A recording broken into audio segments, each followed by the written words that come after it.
Hello, I'm Sydney, And I'm Melanie. and this is Drawntaneous.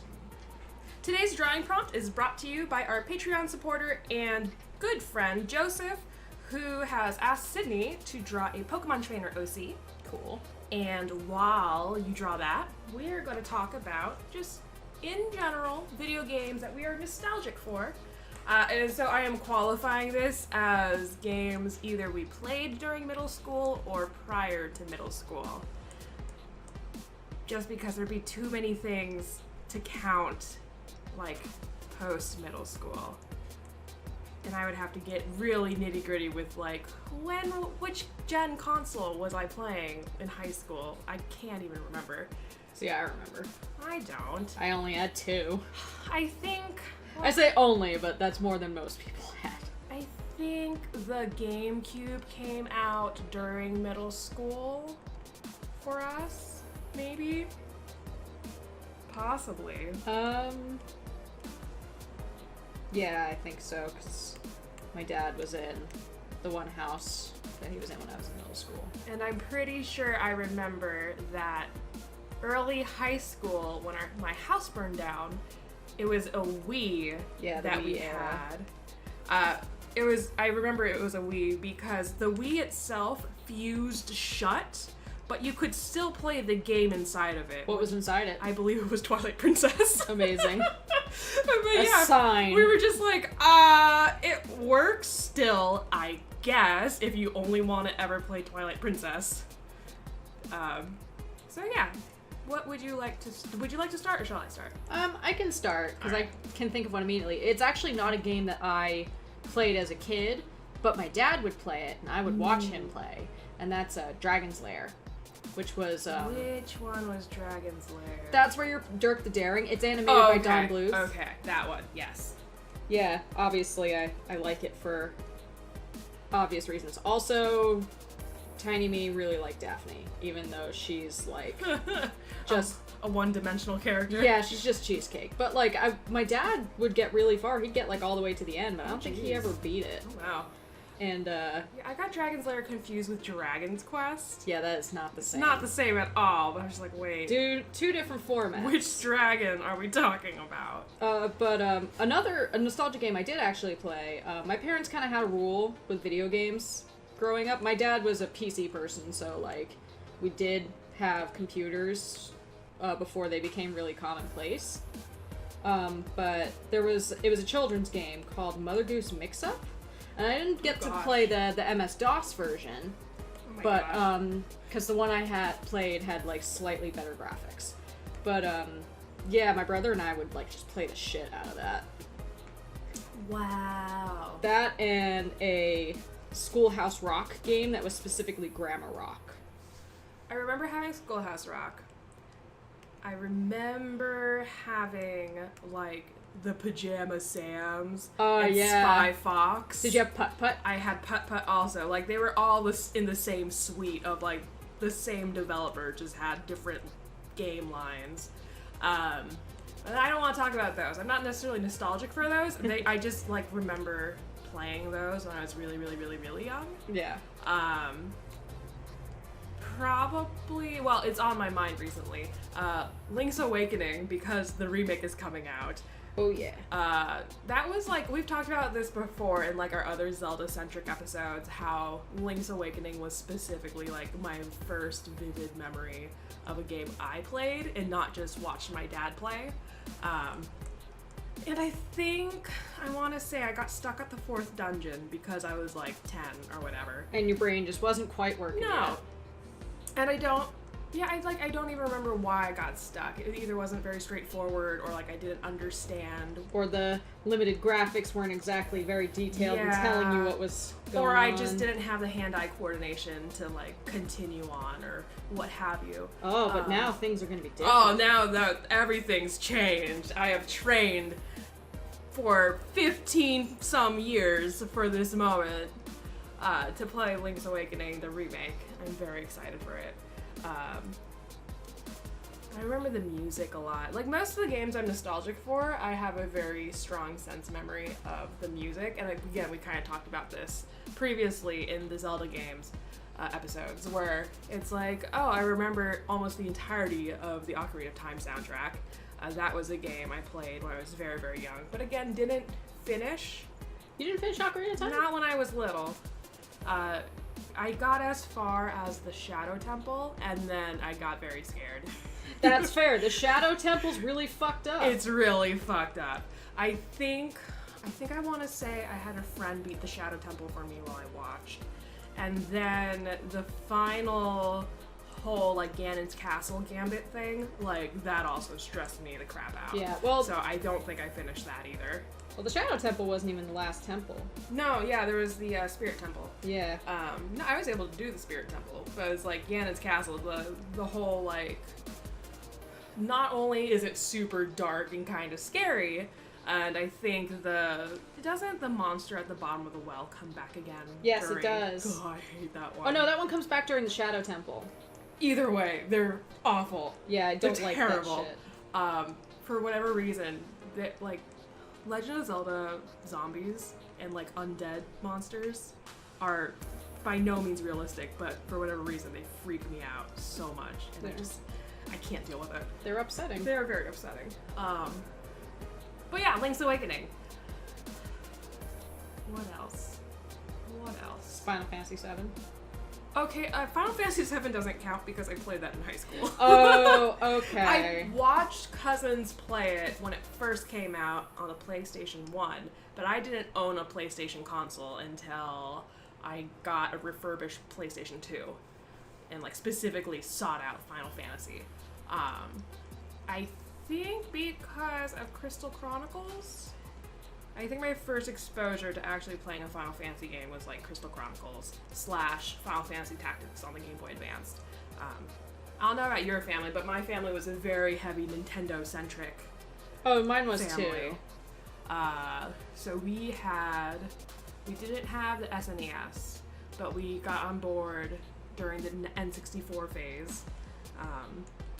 Probably because Blockbuster was still around and you could just like have the system and then rent the games. Yeah, that was the best. I don't actually know if we owned Diddy Kong Racing or if we just continuously rented Dude, Diddy Kong I Racing. wish I could play you in Diddy Kong Racing right now because I would fucking destroy you. You would. I was never good at Diddy Kong Racing. I was never beat good it. at racers ever. I beat Diddy Kong Racing. You see, I would want to watch Granted, you beat it. I did that in college. Okay, that doesn't count.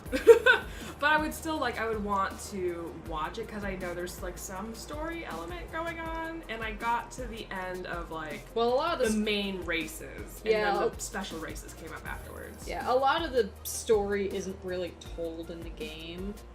You had to read the booklet for games like that, which I did because I liked the artwork. Right.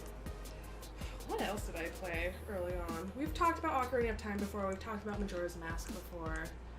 Oh, I have to really think now, because, those are my favorites. Trying to think of...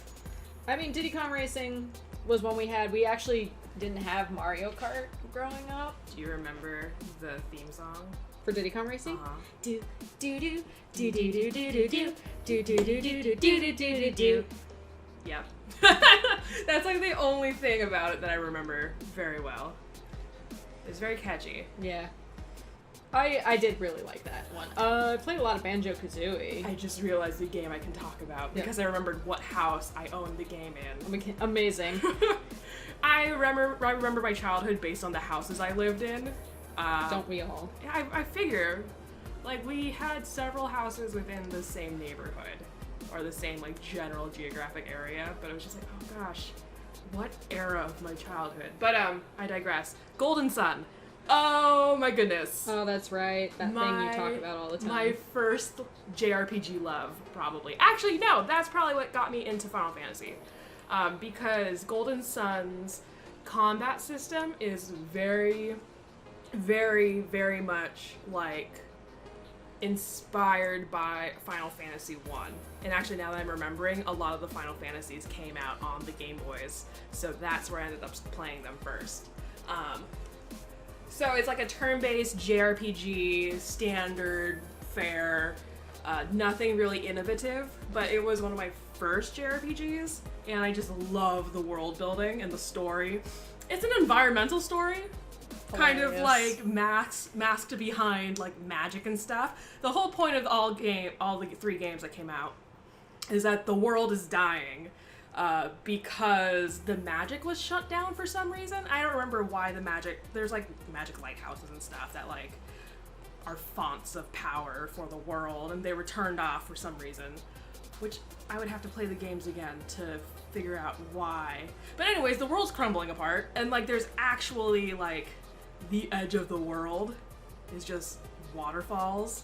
It's kind of really scary, but it's falling apart because the magic's been drained away, or it's like the magic's been shut off. And so the first game you play as people who don't understand the bigger picture, and so you're trying to stop the quote-unquote bad guys from lighting the lighthouses because apparently like some catastrophic event's gonna happen. Some of the bad guys just want the power. Some of the bad guys aren't really bad guys, they're your friends that were taken by the bad guys, and like they understand, oh no, we need to do this to save the world. And then there's another bad guy named Alec, I think, and he's all, if I do this and if I light all the lighthouses, then I can become a god. Of course. So, I don't remember how quickly you kill off Alex. I think he's the main baddie of the second game. But anyways, it's very good. I wish I could get Sydney to play it, but the pacing is just very slow. Yeah, it's Like- brutal enough that you're making me play Final Fantasy VII. Which I think we might give up on.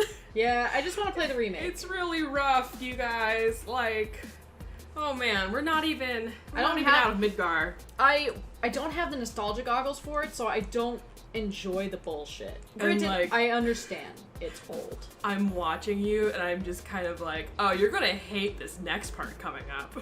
Do you remember what Raichu's ears looked like? They're kind of... Do you want me to pull out my Raichu from Pokemon Go? I think can I've do that. remembered. Kind of. Hang on, let me... Do do do do do do do do do do do do do do do do do do do. Do do do do do do do do do. Pokemon, please load faster. Why don't you just Going. Google? It's going. Cause that would have taken just as long, and I'm almost there. R-A-I, Raichu. You got the shape kind of right, but kind of not. Okay. Yeah, it's more like a scoop, sort of finny thing, and there's a little curly Q at the bottom of it. Yep. There you go.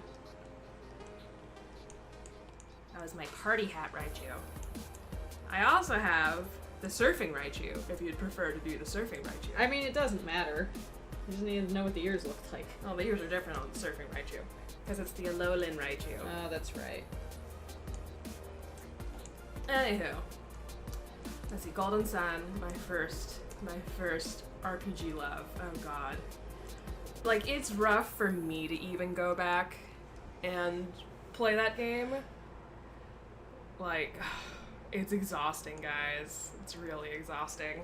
Because it takes so long for the story in the game to pick up that it's hard for me to at least play the first game. I think I could do better playing the second game because, oh my god, there's so many characters that are my type.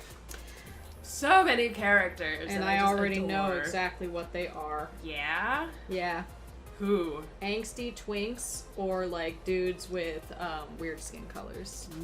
No. Really? Actually. See, there is a character named, I think his name's Paris. I can't remember. It's like there's a P and an I and an E and an R and an S in there, and I think it's not French. I think it's Paris. But anyways, he kind of looks like the character you're drawing right now. Amazing. He has kind of the same haircut going on and like long hair, little headband. Rat companions. No, not rat companions, but he's a delightful character, and he's just a little ray of sunshine who's, spoiler, he is from the equivalent of Atlantis in this world. Amazing. And like, so he basically lives forever because they're from Atlantis. and he's just been like cut off from the world for so long that he just doesn't understand what's happening. He's just like, oh wait, why are we fighting? What's going on?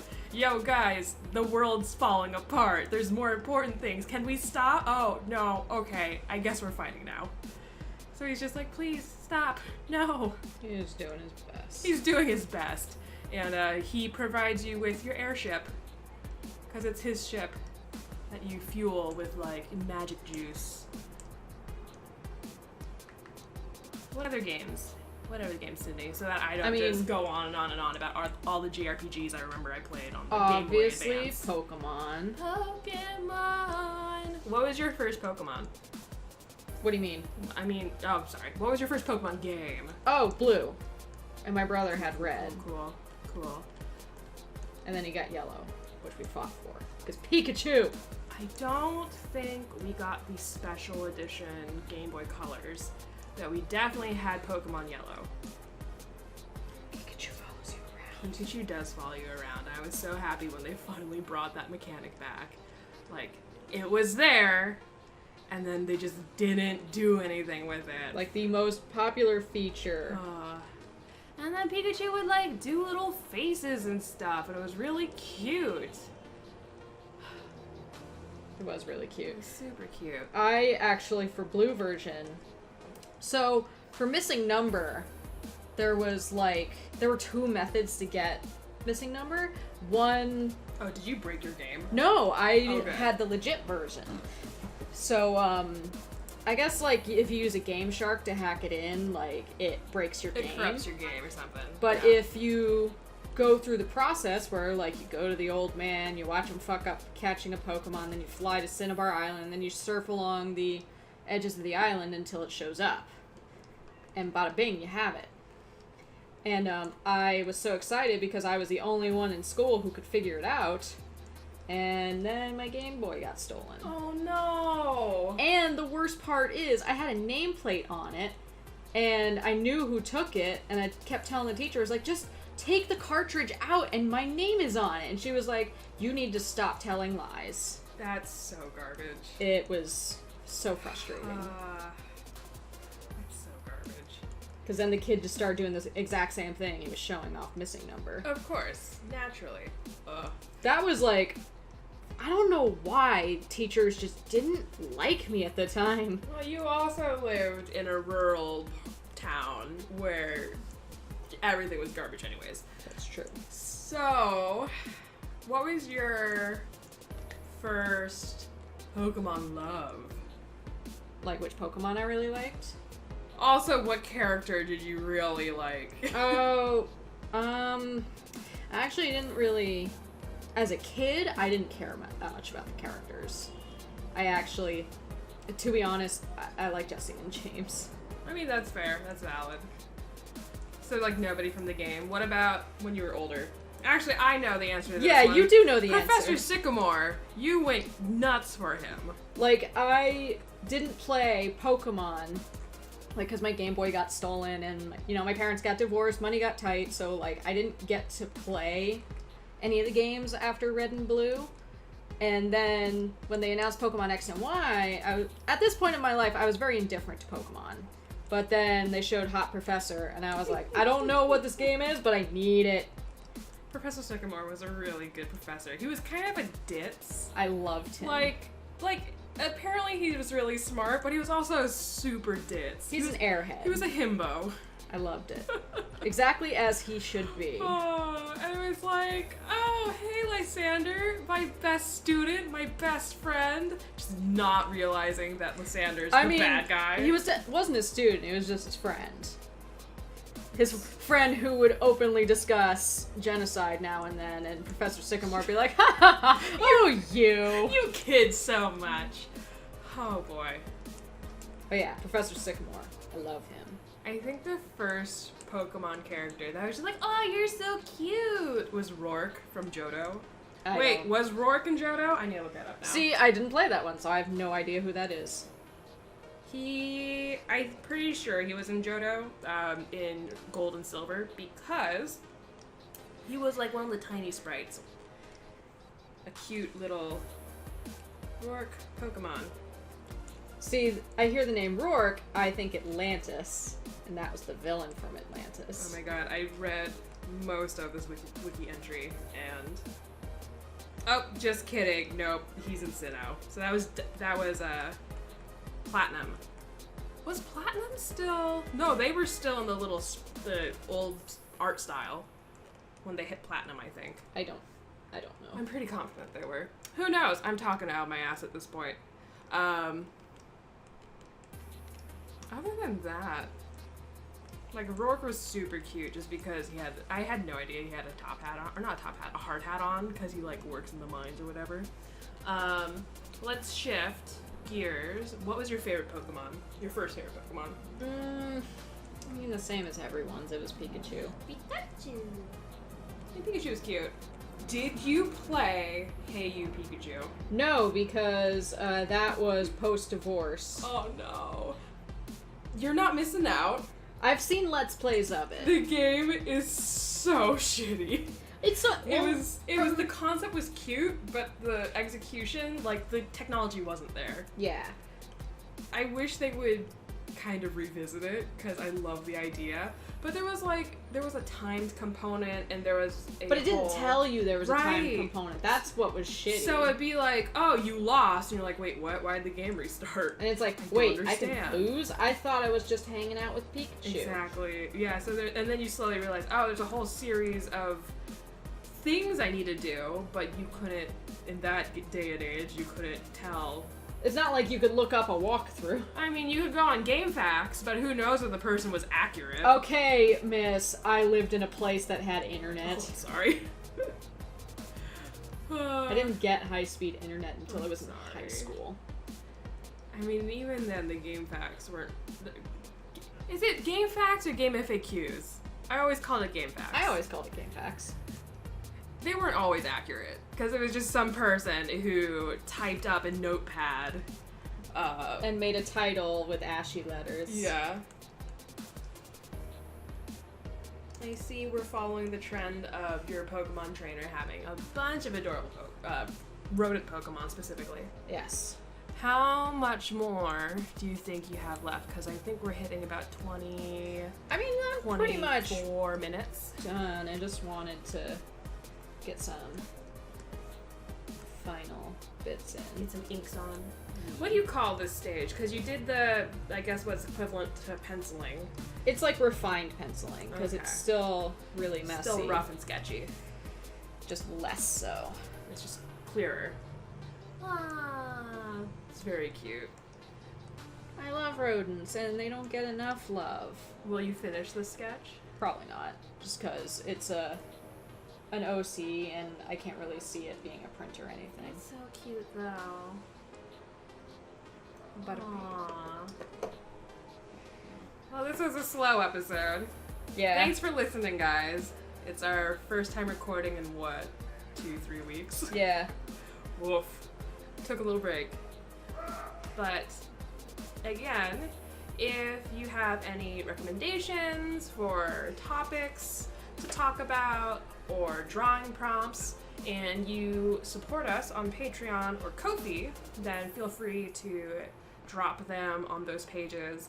On Ko-fi, if you guys aren't familiar, Ko-fi is a site similar to Patreon, except you don't have to subscribe. You can also just drop a little One-time payment. one-time payment of your choosing, and then I think you can also add a comment to that. So if you want to do it that way too, you're more than welcome to leave a suggestion that way, and it will be more likely that we include it in an actual recording.